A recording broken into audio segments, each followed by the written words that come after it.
여러분, 은행주 대폭락이라 이러다 정말 다 죽어. 이 말이 도대체 무슨 말일까요? 기본적으로는요, 미국의 지역은행들이 계속 지금 파산하고 있습니다. 이제 5번째 은행도 조만간 파산하지 않겠느냐, 이렇게 예상을 합니다. 이렇게 되니까 시장에서는요, 제이미 다이먼 JP 모건 체이스 회장의 은행 위기는 거의 끝났다, 여기에 완전히 반박을 하면서 지금 자칫 잘못하면 지역은행의 위기가 중앙은행의 위기로 발전되는 것은 아닌가, 이런 이야기까지 나오는 겁니다. 그래서 이러다 다 죽어, 이런 표현이 나오게 된 겁니다. 얼마나 떨어졌길래 이런 말이 나오느냐. 여러분 이거 한번 보세요. 진짜 많이 떨어졌어요. 전일 대비입니다.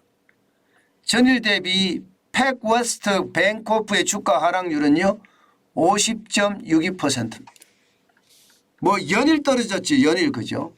연일 50.62%의 은행 주식이 떨어진다는 건 여러분 결국 말입니다, 그 은행은 망한다는 뜻이에요. 물론 한 번만 떨어지면 뭐 안 그럴 수도 있겠지만 지금 거의 2달 사이인가요? 2달 사이. 2달 사이에 88.12%가 폭락했습니다. 88.12%. 지난 3월 8일만 하더라도요. 예. 이게 26.68달러를 기록했던 게 팩웨스트 뱅코프의 주가입니다. 그러던 것이 실리콘밸리 은행이 파산하면서 주가가 폭락했죠. 9.75달러까지 떨어졌습니다. 그리고 예, 퍼스트 리퍼블릭 뱅크가 파산하니까 또 떨어지기 시작했습니다. 6.55달러까지 떨어지다가 이제는 예, 5번째 희생양을 삼고 있는 거죠. 5월 3일에 예, 6.42달러에서 5월 4일 오늘 새벽에 마감한 거죠. 3.17달러까지 떨어졌습니다. 예, 6.42달러에서 3.17달러까지 떨어졌으니까 50.62%가 떨어진 겁니다. 그러면 이 은행이 여러분 온전할까요? 온전하지 않습니다. 이제 결국 예, 이 은행에 대한 아마 구조조정도 곧 발표를 하겠지요. 오늘이 예, 미국 시간으로 금요일이네요. 아니, 내일이 되는 거. 우리는 지금 금요일이죠. 그러면 주말 사이에 또 팩웨스트 뱅코프도 망하는 것 아닌가. 아마 그렇게 생각하면 틀리지 않을 것 같습니다. 뭐 실질적으로 자산 규모도 굉장히 적어요. 440억 달러. 뭐 기존의 실리콘밸리 은행은 2086억 달러였고요. 퍼스트 리퍼블릭 은행은 예, 2330억 달러인데 예, 팩웨스트 뱅코프는 440억 달러입니다. 이 정도 뭐 망해도 되겠지. 아마 이렇게 생각하는 건 아닐까 싶습니다. 그런데 문제는요. 실버게이트부터 시작을 해서 실리콘밸리, 시그너처, 퍼스트 리퍼블릭, 이제는 팩웨스트 뱅코프까지 5번째 은행이 지금 무너지고 있는 소리가 들리는 겁니다. 과연 이 와중에 괜찮을까요? 문제는 여러분 이 팩웨스트 뱅코프가 끝이면 다행인데 이게 끝이 안 될 것 같아요. 또 말입니다. 다음 희생양을 찾고 있습니다. 실질적으로 보면 웨스턴 얼라이언스 뱅코프가 지금 마이너스 38.5%가 또 떨어지고 있습니다. 자이언스 뱅코프도 11.74%고 떨어졌고요. 하루 사이입니다. 하루 사이. 코메리카도 12.28%가 떨어지고 있습니다. 그러니까 지금 지역은행들이 줄줄이 다음 희생양을 계속 찾는 모양새죠. 이 모양새는 결국 말입니다. 지역은행들의 줄파산, 이것은 여러분 저는 심각한 상황을 몰고 올 수도 있다고 생각을 합니다. 왜냐하면 말입니다. 이 작은 게 모여서 큰 덩어리가 된단 말입니다. 예를 들어서 글로벌 금융위기 때 25개 은행이 파산을 했는데 현재 물가 상승률을 감안해서 환산을 해보면요. 5,260억 달러라는 겁니다. 그런데 세계은행, 실리콘밸리하고 시그너처 그리고 퍼스트 리퍼블릭만 더해도 5,320억 달러 더 많습니다. 이것은 결국 말입니다. 지금 자산 규모로 봤을 때는 그 충격의 정도가 글로벌 금융위기 수준으로 가 있다는 뜻이에요. 물론 2008년의 경제 규모와 2023년의 경제 규모는 다르기 때문에 뭐 단순 비교할 수는 없지만 분명한 것은요. 위기라는 사실은 분명합니다. 여기에다가 여러분 2차적인 저는 충격이 더 심화될 수도 있다고 생각을 합니다. 당장 말입니다. 신용경색이 일어날 거예요. 신용경색. 쉽게 말하면 대출도 할 수 없고요. 빌린 돈은 빨리 갚으라고 할 거고요. 신용경색이 지역 단위로 계속 일어난다고 가정을 해보자고요. 지역 단위로. 그러면 여러분 어떻게 될까요? 지역의 경제는 굉장히 최악의 상황으로 갈 수가 있습니다. 지역은행들이 벌써 한 개도 아니고 지금 5개째 망하려고 합니다. 그러면 지역 경제는 엉망이 될 가능성 크지요. 이게 점점 불안감이나 위기감이 확산이 되면요. 5개가 아니라 더 많은 은행들이 파산할 수도 있거든요.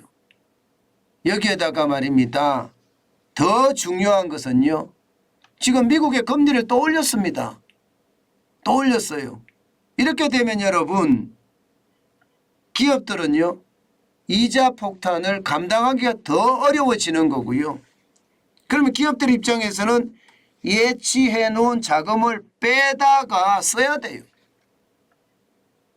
그런데 이 과정에서 지역은행들이 계속 망하고 있는데 이 상황이 앞으로 더 심화될 수 있다는 거잖아요.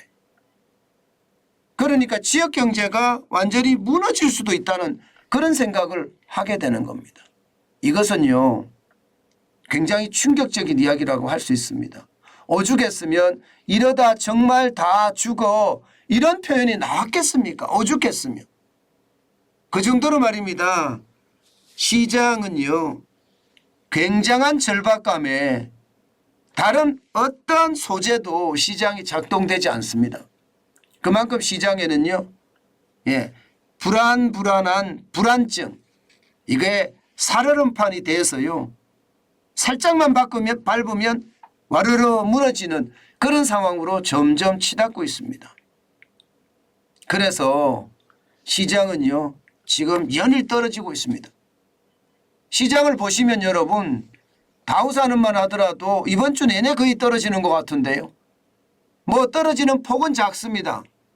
1%, 2%, 3%가 아니라는 건 뭐 그나마 다행이라고 이야기하는데 0.86%가 떨어졌거든요. 286.5가 빠져서 33,127.74로 마감했습니다. 이 블루칩 중심이거든요. 여기에다가 말입니다. 대형주 중심의 S&P 500 지수도 또 떨어졌습니다. 0.72%가 떨어졌습니다. 29.53이 빠졌고요. 4,061.22로 마감을 했고요. 기술주 중심의 나스닥도 마찬가지입니다. 0.49가 빠져서 결국 12,000이 깨졌습니다. 53.93이 빠져서 말입니다. 지금 12,000이 깨지고요. 11,966.40으로 지금 마감을 했습니다. 시장을 보면 시장이 살얼음판이라는 게 느껴지시죠? 이 살얼음판은요 여러분 더 추워져서 얼려주거나 그렇지 않고 더 더워져서 아예 물로 만들어지거나 이 둘 중에 하나가 되는 거거든요.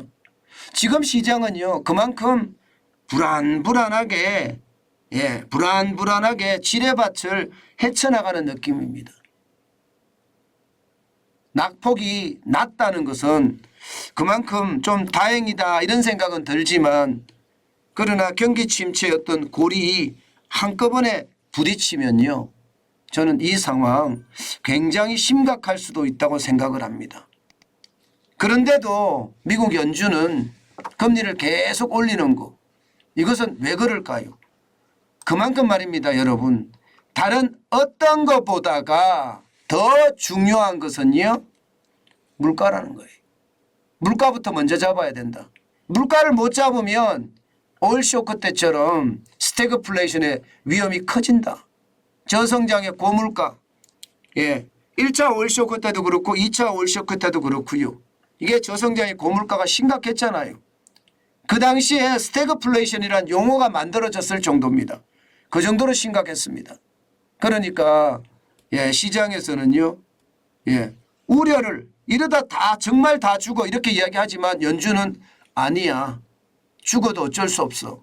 다는 아니겠지만 일부 죽어도 어쩔 수 없어. 그러나 금리 인상은 해서 물가는 확실히 잡아야 돼. 이렇게 이야기하는 것으로 보입니다. 이렇게 되면 여러분 결국 말입니다.